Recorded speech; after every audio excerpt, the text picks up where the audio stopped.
You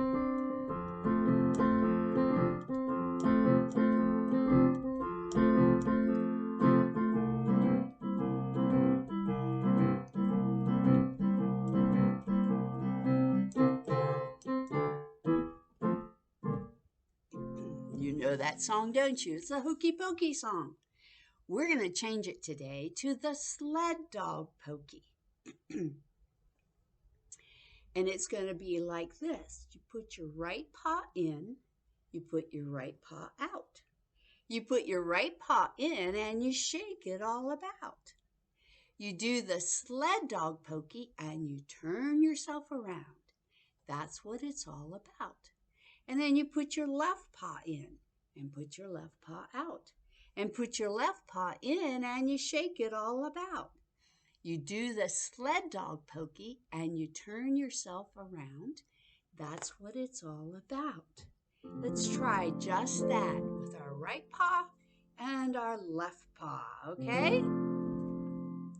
You put your right paw in, you put your right paw out, you put your right paw in, and you shake it all about. You do the sled dog pokey and you turn yourself around. That's what it's all about.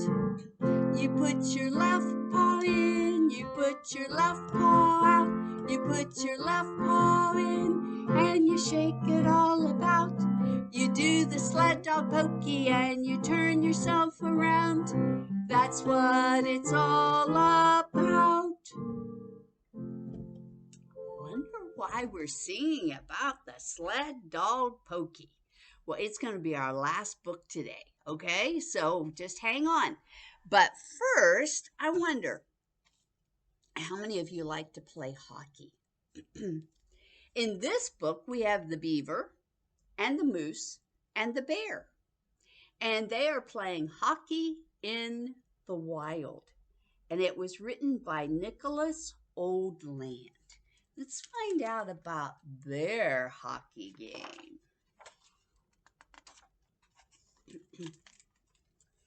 One particular cold day, the beaver was getting ready for his morning dip in the lake. He checked the wind speed, removed his floaty, did his stretches, put on his bathing suit, and prepared to enter the water. Except the water wasn't water. It was ice. The beaver quickly called his friends to tell them the news. Lace up, the lake is frozen. The bear said, tell Beaver I'm sleeping. He's hibernating. The bear and the moose ran down to the lake and they all jumped onto the ice. But they discovered that the ice wasn't thick enough to play hockey. Look, they fell in.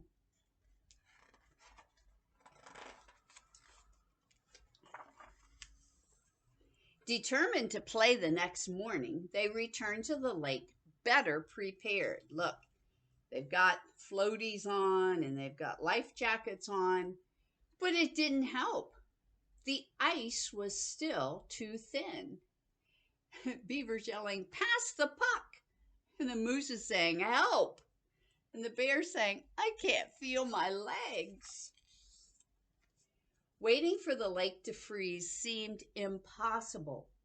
They tried to take their minds off hockey, but it was so difficult. They practiced competitive napping, and the bear won.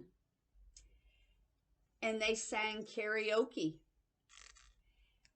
And they made lots of comfort food and stared at the thermometer, waiting for the temperature to drop. One morning after breakfast, the beaver opened the front door to check the weather. It was official hockey season, and it had arrived. Look, there's snow, it's cold. The beaver went to tell the bear and the moose the news, but after a long off season, they were in no shape to play hockey. Look, They've been eating all kinds of junk food. They had a lot of work to do. They began with an intense 5-day workout. They ate kale for breakfast, lunch, and dinner. They showered and sharpened their skates. Finally, fit, confident, and prepared, they headed to the lake. Not wanting to repeat their earlier mistakes, they took all of the necessary precautions. First, the bear threw a giant boulder onto the ice to see if it would crack. Next, the beaver measured the thickness of the ice. Then, as a final test, they sent the moose out on the frozen lake. "Don't worry, I've got you." Look, they're holding him back with a rope in case he falls in. And the ice held strong. Satisfied that it was safe to play, the bear and the beaver quickly laced up and joined the moose on the frozen lake. The bear, the moose, and the beaver played fast and wild. They shot, glided, tripped, flipped, and sometimes crashed. It was game on. And when everyone was in position and on the attack, you could hear the three friends shout, "He shoots! He scores!" Oh my, look. As the sun set and the stars filled the sky, the bear, the moose, and the beaver kept on playing. It seemed like nothing could stop them now, except maybe the spring thaw. But that was a long way off. Whoa, they're playing day and night. That sounds intense. That sounds intense. Okay, let's go back to our Pokey song, our sled dog Pokey. We're going to do the right paw, the left paw, and then we're going to put our nose in and our nose out and our nose in and shake it all about. You do the sled dog Pokey and you turn yourself around. That's what it's all about. And then we're going to put our tail in, our tail out, our tail in, and we're going to shake it all about. You do the sled dog Pokey and you turn yourself around. That's what it's all about. Are you ready? Are you standing up? Are you ready to do this? Let's do this. Sled dog Pokey. You put your right paw in, you put your right paw out, you put your right paw in, and you shake it all about. You do the sled dog Pokey and you turn yourself around. That's what it's all about. You put your left paw in, you put your left paw out, you put your left paw in, and you shake it all about. You do the sled dog Pokey and you turn yourself around. That's what it's all about. You put your nose in, you put your nose out, you put your nose in, and you shake it all about. You do the sled dog Pokey and you turn yourself around. That's what it's all about. Do you have your tail ready? You got a hold of it? Okay. You put your tail in, you put your tail out, you put your tail in, and you shake it all about. You do the sled dog Pokey and you turn yourself around. That's what it's all about. Good job. Good job. Well, that brings us to some sled dogs. And the one that is most special in this story is the sled dog Granite and his owner, Susan. This is a true story. It takes place in Alaska. A-L-A-S-K-A, A-L-A-S-K-A. Yes, in Alaska. And it is a 1,000-mile trip to get from Anchorage over to Nome. And this is going to be the trip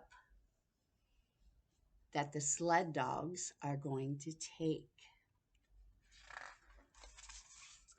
So here is Susan, and here are her dogs. They all have their own house. Susan Butcher lived alone in the Alaska wilderness with her sled dogs. Her home was a little log cabin. Susan was a musher. So in the winter, she traveled across the snow-covered trails on a dog sled. The dogs loved pulling her sled, and she loved them in return. One day, while Susan was feeding her dogs, she heard a familiar sound. Puppies were being born. Oh, fun. Quietly, she walked over to the barn. Listening at the door, she heard cooing. Slowly, she looked inside, and there on a cozy bed of straw were 5 newborn puppies. Their mother gently nuzzled them and cleaned each one with her tongue as they lay curled up next to her. All the pups were shiny, fat, and healthy, except for one. His fur was dull, he had knock knees, and he let the others push him away from their mother.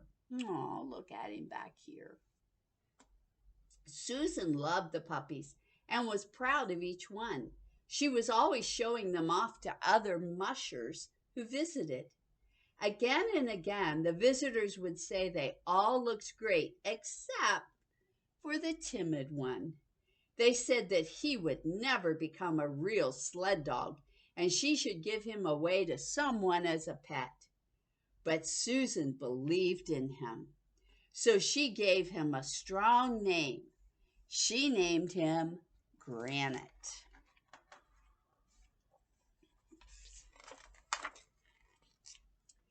When the pups were old enough, she started taking them on daily walks in the woods.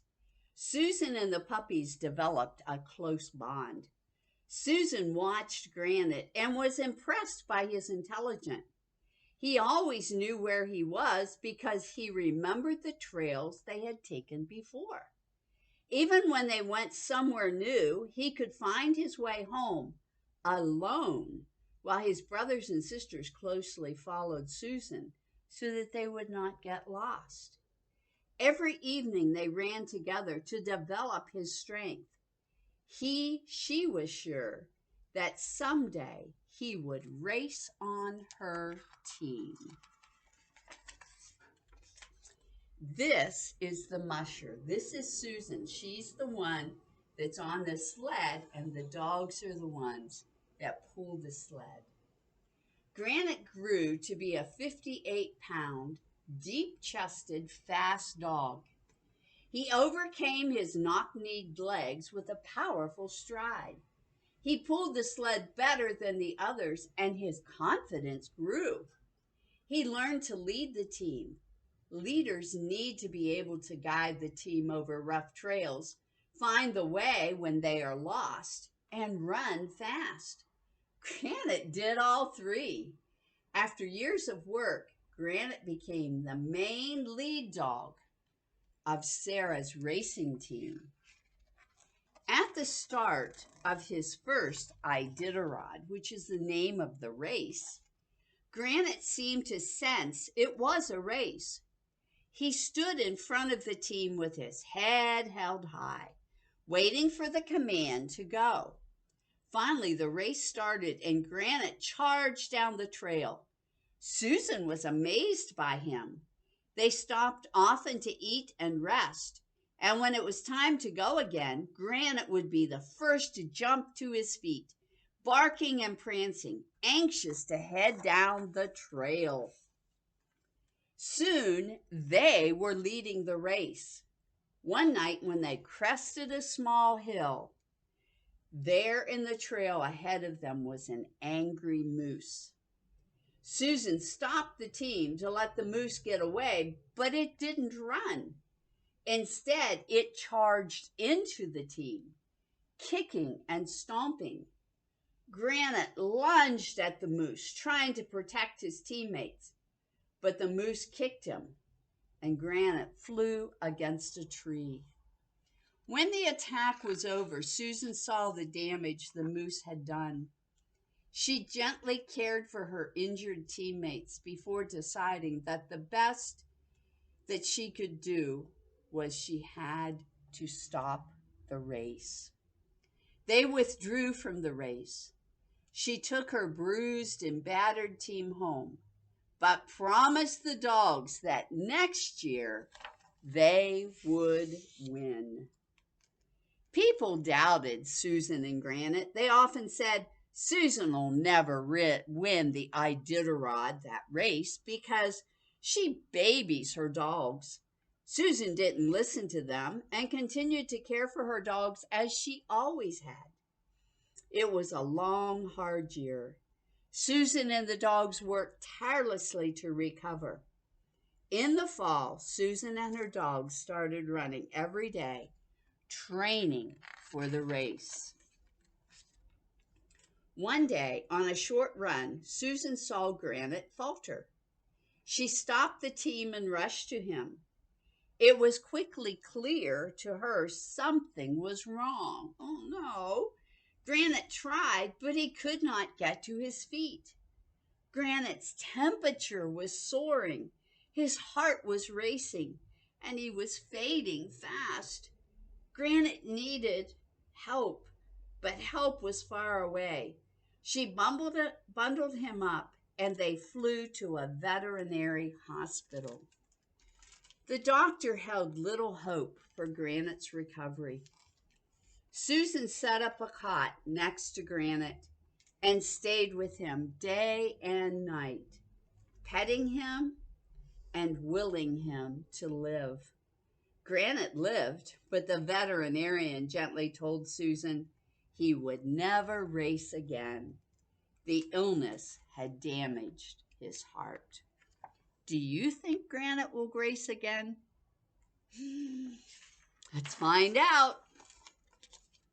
When Granite was able, they flew back home. Susan and the dogs continued to train while Granite rested in the cabin, watching the leaves turn colors and slowly fall. Before the snow came, the dogs pulled Susan on a four-wheeled cart to get stronger. Granite cried and howled every time the team left him behind. He was determined to get better. I think he's going to. Slowly but surely, Granite showed improvement. The veterinarian told Susan Granite could start running loose with the puppies. As winter came, Granite was back in the team, but only training with young dogs on shorter runs. Meanwhile, the main racing team was running many long miles under the northern lights. Still, every night after Susan returned, Granite would sleep on her bed. Gradually, his strength returned. The doctor was amazed at his progress. As a test of his recovery, Susan let him run a short race with the young dogs. Granite proved he was healthy by leading that team to victory. Yay, Granite! His determination, drive, and strength convinced Susan he could race the Iditarod again. But had his endurance come back? Could he finish the 1,000-mile race? The Iditarod was 1,000 miles. Whoa. The Iditarod started in early March. Granite was at the starting line, leading her team again. To win, they had to beat last year's champion.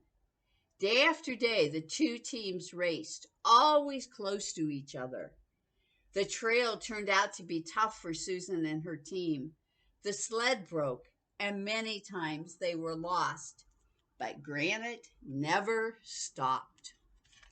Near the end of the race, the two teams were only 17 seconds apart. Susan and Grant were ahead, but suddenly the other team passed them and pulled away. Oh no. Susan thought, well, I guess second best is okay. Then she looked at the dogs working so hard and remembered her promise to them. This is our year to win. She called out to Granite and he responded. They charged by the other team. Again, they had a small lead in the race. There they go. As they left an Eskimo village 100 miles from the finish line, a furious storm hit. Susan often could not see the trail, but Granite kept on going. Finally, the snow was blowing across the ground so thick Susan couldn't even see Granite at the front of the team. Granite had to find the trail on his own. From time to time, he would get lost, so Susan would lean into the wind and walk up to the front of the team to help him regain the trail. Together, they went on. As the storm raged, look at the storm. Susan's arms were becoming frozen. She could barely hang on to the sled. They had to get to shelter soon. Granite saw that Susan needed his help. Finally, Susan couldn't move at all. Her arms were hurting so bad that she was beginning to lose hope. But Granite kept forging ahead. He knew Susan was in trouble, and it was up to him to get them through. The other dogs were following his lead. If he quit, they would too, and all would be lost. He kept going step by step, and through the blizzard, Susan was quiet and hunched over the sled. This was it. Suddenly, they saw dim lights from the next checkpoint. They had made it through the blizzard.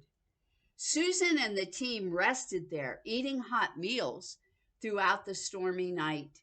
In the morning, they ran the last 76 miles to Nome and won the Iditarod. All of the other teams in the race had been turned back by the storm and did not finish until 18 hours later. Susan and Granite had done it. They had won the Iditarod and actually set a new record time. The next 2 years, they won again, with Granite proudly leading the team. With Susan's love and Granite's strength, they had become unstoppable. Now, those same people who had not believed in them said, "It's no wonder they win the race, because she takes the best care of her dogs, and they take care of her." Awesome. Awesome. Granite. Wow. That's what a sled dog race is. And it's done in Alaska. ALASKA. ALASKA. And so, let's do the sled dog pokey one more time as we close out, okay? You put your right palm in, you put your right paw out, you put your right paw in, and you shake it all about. You do the sled dog pokey and you turn yourself around. That's what it's all about.